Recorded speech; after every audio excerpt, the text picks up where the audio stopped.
কারণ আমাদের জন্য, আমরা যদি ইবাদত বন্দেগী করি, আমাদের জন্য রয়েছে জান্নাত।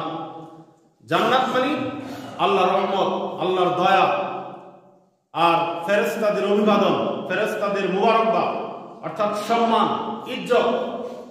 আর যদি ইবাদত বন্দেগী না করি তাহলে অপমান অপদস্থ হতে হবে। এই কথাটা আমাদের মাথার ভিতরে ঢোকে না।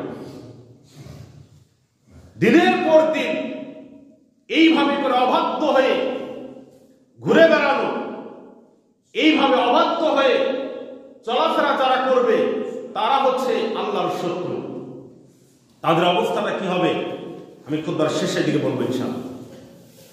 সম্মানিত হাজিরিন, কিয়ামতের ময়দান ভয়াবহ একটা জায়গা। কিয়ামতের মাঠ বড় ভয়াবহ।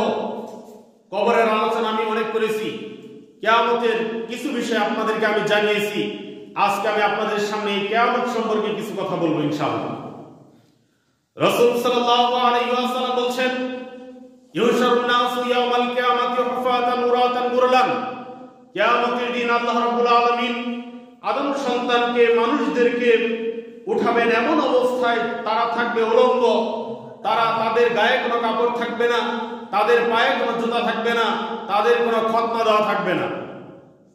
রাসূল সাল্লাল্লাহু আলাইহি ওয়াসাল্লাম যখন এই হাদিসটা আয়েশা রাদিয়াল্লাহু আনহার সামনে বললেন, আয়েশা রাদিয়াল্লাহু আনহা বলেন, আর-রিজালু ওয়ান-নিসাউ জামিয়া, কিয়ামতের মাঠে নারী পুরুষ একসাথে থাকবে, তারা উলঙ্গ থাকবে, তারা কি একে অপরকে দেখে লজ্জা পাবে না?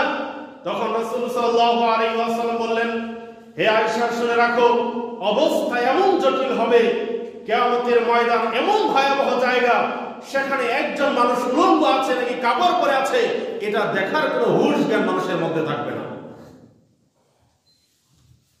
তাহলে সেই কিয়ামতের মাঠ কি অবস্থা হতে পারে? কিয়ামতের মাঠে আমরা যদি দুনিয়াতে ইবাদত বন্দেগী না করি, কেউ আমাদেরকে সাহায্য করবে না।